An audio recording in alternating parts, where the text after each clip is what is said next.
Hey beautiful people, this video is about how to create a culture of innovation. Less ping pong tables and more promises. There's a ping pong table right beside me, so this is perfect for this. If you think a culture of innovation involves ping pong tables and idea hackathons, I'm going to invite you to think again. Why is it that some teams can effortlessly produce a consistent level of innovation and others just stagnate? This video is going to talk to you about how the real innovation culture gets built, one commitment at a time, with a lot of patience. By the end of this video, you'll know how to create a culture of innovation where people want to innovate because there is a level of trust, there are practices around co-invention, and they are learning how to be able to look up at the broader world rather than simply focus exactly on what it is they've been asked to do.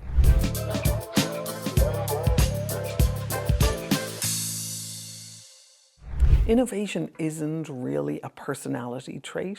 It's a condition of a system that you work in. So if you as a leader can create a system that people work in that facilitates innovation, you are going to find that you have more innovators than you thought you did. Now, not everyone is going to be predisposed to innovate, and some people just don't think like that, or they don't particularly care. But I have found that the majority of people actually do, given the right circumstances and given the right environment and given the right culture that they work in. A culture of innovation really begins when people start listening to themselves and to each other. Now, one of the key differences in terms of how I think about innovation and how I talk about innovation, and I've written a book on innovation called The Innovation Mindset, one of the key differences for me is that innovation is not light bulbs and ideas.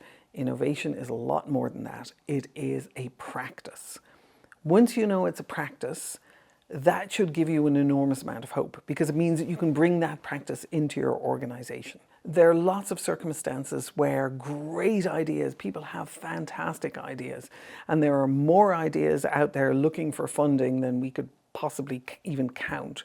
But the ideas don't necessarily become innovations, because the difference between an idea and an innovation is the idea is just exactly that. It's the idea. But the innovation is something that changes the practices in a community of human beings. If you think about this as one of the most influential innovations of our time so far, your phone, your smartphone, your iPhone is something that is an amazing innovation that impacts all of our lives on a daily basis. The majority of us who listen to YouTube videos, you may even be listening to YouTube videos on this.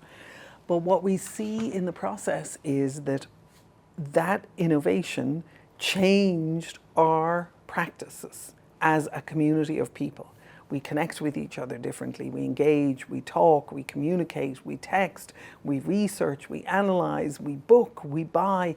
All of our practices have shifted quite dramatically in the time that the iPhone has been with us. So innovation isn't just the idea. If it was just the idea, it would still be sitting on the shelf. It's not just the idea. It is helping a community of people bring new practices through technology, or through a new service, or through a new practice themselves, into another community. Once we really come to terms with innovation as a practice, we can begin to practice it ourselves, and that practice allows us to be able to see it happening outside in our community as we impact them, or across our organization as we impact them. One of the ways that I found is super valuable for beginning the innovation process is not to do the typical brainstorming with all of the stickies or post-its or Miro boards going and have us just think about ideas that might make our customers happier or might help us bring new products to market better.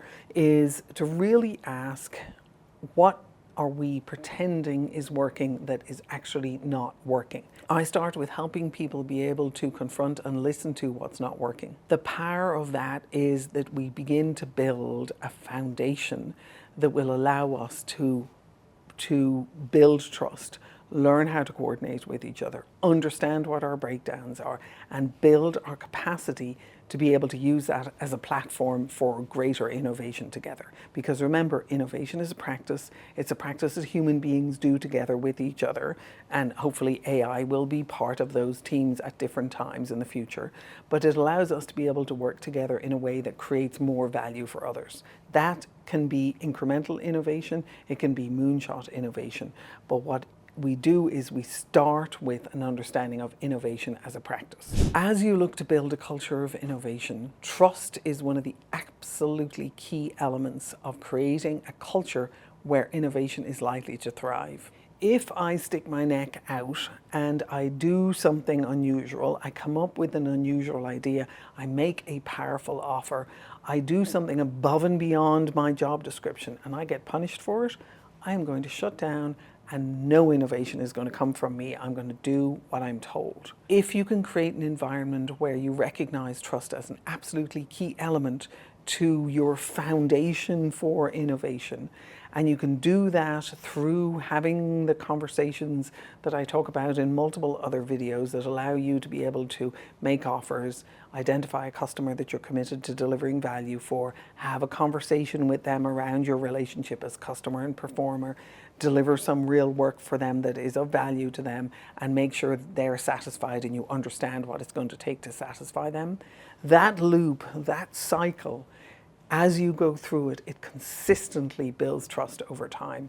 So you're using trust and using the building of trust as a strategic asset to help you build your innovation capacity over time. One of the things about innovation is that it requires a level of agility and comfort with discomfort, and sometimes even a level of chaos. If we are marching to a very, very strict plan or very strict project plan, we're going to break some things along the way, because invariably we will leapfrog things that we didn't expect, or we will fall back on things that we didn't fully understand. And so as you think about how you set up projects where you want to incorporate a certain amount of freedom for people to be able to innovate within those projects, to be able to make powerful offers based on how they see the world, which is going to be different from how you see it. And we want to be able to bring that to the fore and bring it in as part of your innovation. Make sure that you're creating an environment where people are able to renegotiate commitments. Now, very few of us are actually good at that, although interestingly enough,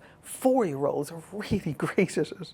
So if you're around little kids, make sure that you're paying attention to how effective they are at negotiating and renegotiating.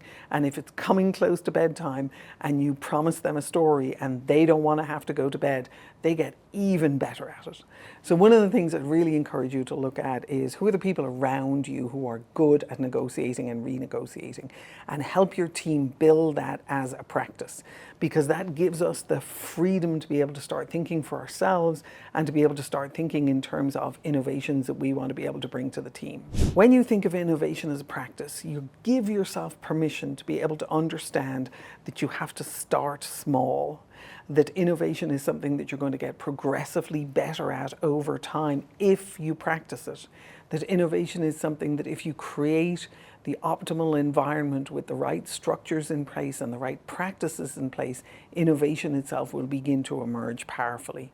So make sure that you aren't planning on building innovation capacity or a culture of innovation over a short period of time. These things take 12, 18, 24 months to even begin to start seeing the impact that they can have. Now, you can start showing the impact pretty quickly with pilots and with small teams, and that's one of the things that I absolutely love to do. But to create a culture across an entire organization where innovation is appreciated and valued and practiced, that's going to take you 18 to 24 months. As you create your culture of innovation, make sure that you are also honoring, respecting, valuing, recognizing powerful offers. Those powerful offers are the stepping stones to get you to valuable products. If all you do is you celebrate the end result, you're missing an opportunity to be able to help people to understand how their small offers contribute to the greater whole. So if somebody takes a risk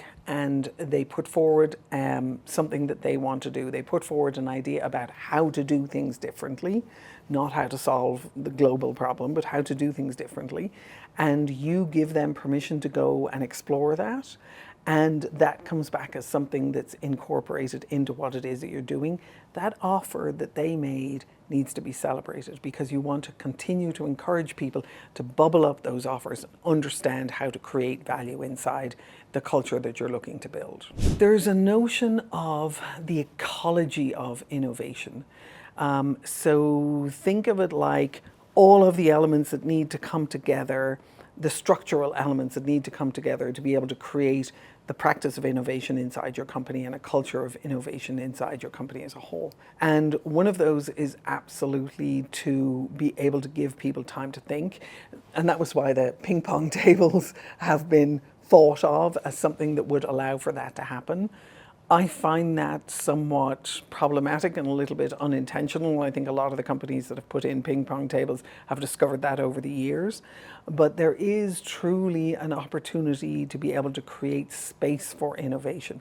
As you start having the conversations around trust, as you start having the conversations around making offers, as you start helping people build their capacity to be able to do that, and you start moving them into a space where they're able to co-invent with each other, design together, and produce more value on an ongoing basis. And the reason why I'm doing this with my hands is this is almost like an improv move where we're building on top of each other's ideas and each other's thinking and each other's practices, and in a really highly functioning innovation team that happens on a very regular basis. We're able to suspend judgment and really be able to move with each other's ideas. As you start building out those capacities, remember that what you're doing is you're building an ecology, and you look to be able to treasure the trust, take care of the offers, recognize and celebrate them, move people when breakdowns happen, move them on as fast as you can, and get those resolved as an opportunity to build more trust. Those practices need time to percolate. They need encouragement to practice. And as you go through the process, you will begin to see innovation beginning to bubble up and new things coming to your attention, to your boss's attention, to the market, that would not have otherwise happened if you hadn't painstakingly cultivated these practices that allow you to be able to create a culture of innovation. I've done another video which is called How to Encourage Innovation in a Team. I encourage you to look at that video. Let me know in the comments how this is working for you. Let me know in the comments if you have any questions, and I wish you the very best of luck on this journey. It's a really important one and will be a great contribution to your company. Good luck and take care.